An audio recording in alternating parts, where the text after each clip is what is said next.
Supposed to be about grad school, not my diet, not my ADHD. Whoops.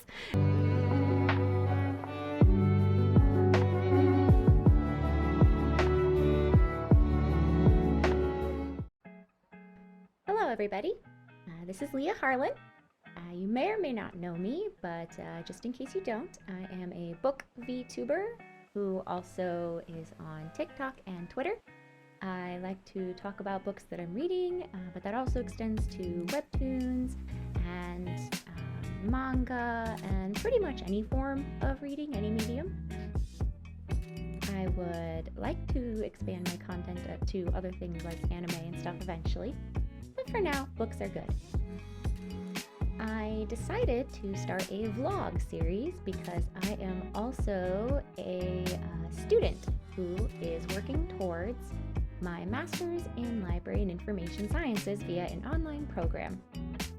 Now, lore-wise, of course, this is I am studying for a position back in my original world to be a librarian. But to achieve that training and have a career here on Earth, you need what's called a master's in library and information sciences. Quite a high degree of education needed for this job. So while I'm here, I decided to work towards that certification as well and work as a librarian here before returning to my own world. And I decided to make this vlog series to document that process. I don't know how long it will take in total because this is an online program where I am allowed to choose how many classes I take each semester. But I just thought I would share what it's like, and if any of you have questions or just are interested in hearing about the process of learning to become a librarian, I hope you enjoy this. So, where to start? I have currently just started my 6th week of my first semester.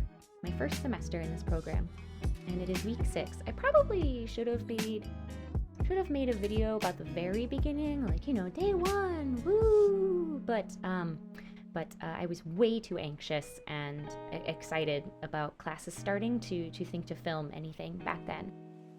So here we are, 6 weeks in.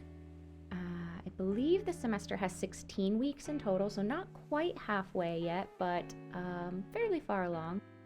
Definitely fallen into a rhythm. I am taking 3 courses this semester, my first semester, which seems apparently that's a bit much, a bit of a ambitious goal for the first semester, but so far it's not too bad. 2 of my courses are sort of like introductory, entry-level classes, like 100 level, well, except it's grad school, so it's a 500 level course here. And the 3rd class that I'm taking relates to the concentration I have chosen. I am taking, that last class is about including diversity in your, and equity and inclusion in the programs that your library puts on. I am thinking about a lot of this through the lens of someday working in a public library, but a lot of these classes pertain to all types of librarians, so archivists, school librarians, specialty libraries, pretty much anything, especially those introductory courses I talked about.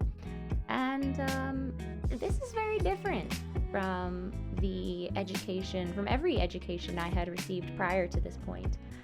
Not only have I never been in a completely online program before, but my undergrad, my first degree was not in this sort of field. Without going into too much detail, I was more of a math and science oriented person before. But reading and books and history and art, those things were always where my passions lie.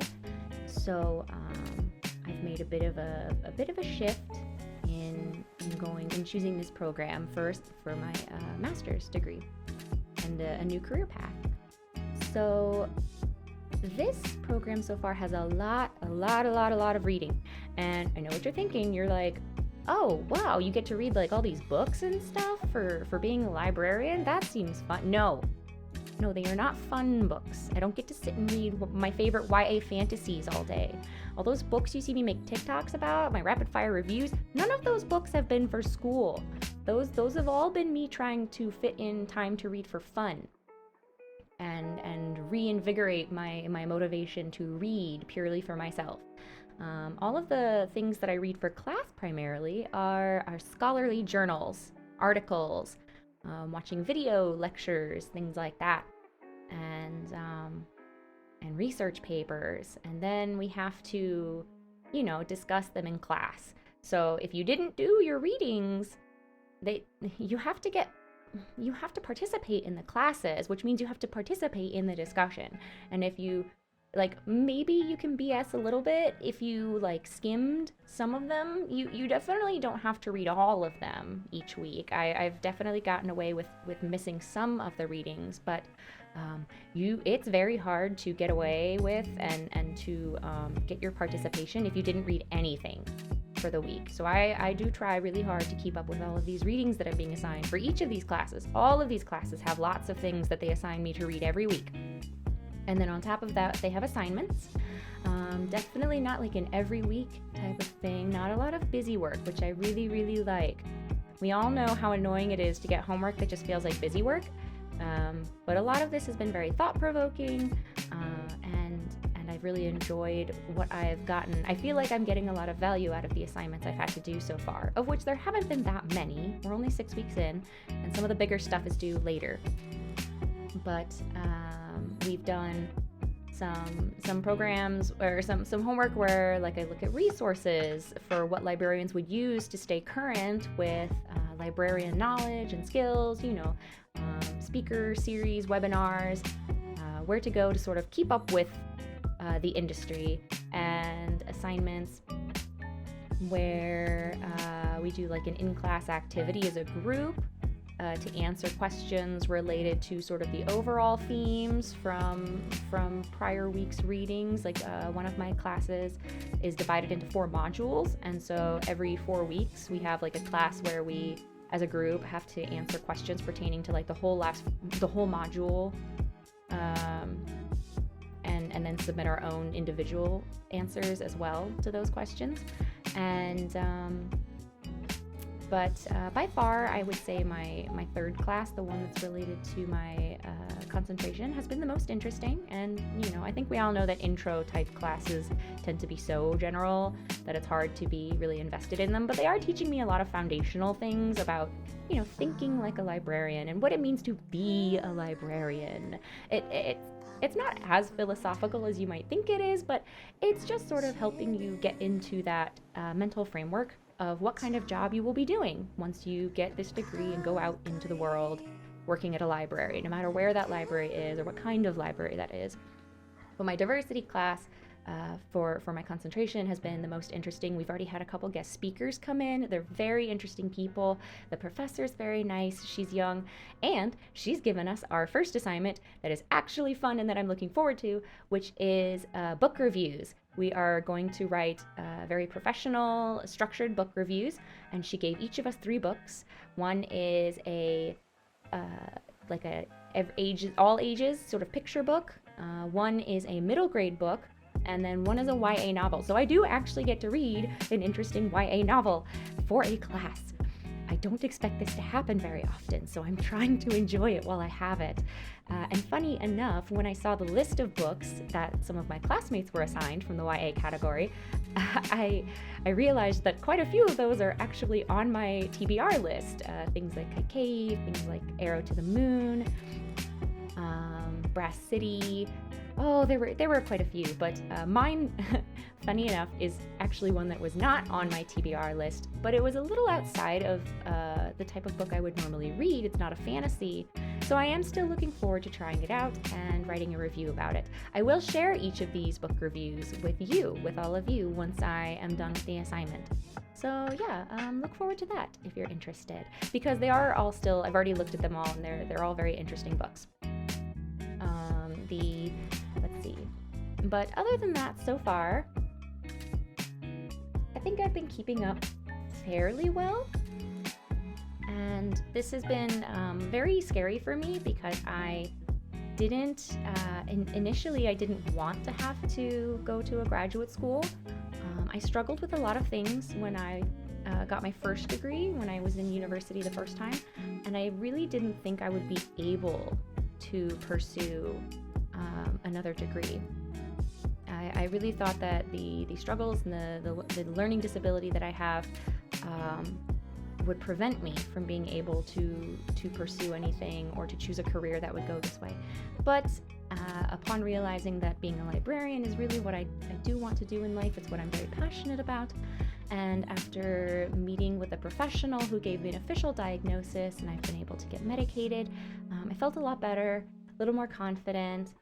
I've also been able to work with my school to be allowed certain benefits and resources because I have an actual formal diagnosed disability, and it is ADHD, for those of you who are wondering. I'm not shy about disclosing that. I have ADHD. I struggle a lot with executive function, specifically executive function tasks, like, starting tasks and focusing. I also have an auditory processing disorder, so it's very hard to take notes while listening to a class. And I've been able to get a lot of help with all of these things. So far, it just feels a lot better than school did the last time around. And yeah, if any of you are in grad school or any other level of schooling, and you're struggling with some of those things, I would say don't be afraid to go seek help from your school, from medical professionals. If you can't afford to get a diagnosis, that's okay. A lot of neurodivergent communities are very welcoming to people who are self-diagnosed and are still willing to offer lots of great resources and tips. I found a lot of great people who offered me great advice before I ever got my diagnosis, and then even afterwards. So wow, this took a bit of a tangent. This is supposed to be about grad school, not my not my ADHD. Whoops. If you want a separate vlog series or a separate video about my ADHD, I could do one. But yeah, so far, grad school is great. I'm keeping up with it. And yeah, just let me know if you guys have any questions or if there's anything in particular you want to hear about what it's like getting an MLIS or being in grad school, especially because it's an online grad school. Oh, I didn't mention this before, but my specific program, the school I am attending, is very unique in that it offers the classes I am taking are what's called synchronous. So this isn't like these aren't classes where I watch a bunch of videos of pre-recorded lectures. The classes are held live over Zoom or through, I think Blackboard is the education website portal that they use. So I have to log in at very specific times and days, and then the professors there are live, and my fellow classmates are all doing the same thing from home or wherever, logging in from their computers, and we all are there together live, and we get to discuss everything that we've been reading and working on and share a lot of different things. So it's very, very awesome getting that live interaction without having to all be in the same classroom. My classmates are all over the country, so it's really great to be able to share this process with them and learn from them, from those who are already working as library professionals. So yeah, if there's any questions any of you have about that, anything you want to hear in particular about my experiences, I'm going to try to do these once a month, but who knows how well I'll keep up with that. But that's all for today. I will hopefully see you all next time, or maybe before then. So follow me on TikTok to get some more funny humor. Maybe I'll try to make some jokes about grad school, but mostly it's about reading in general. And follow me on Twitter as well. Thank you so much. I hope you all read something wonderful, and I will see you next time.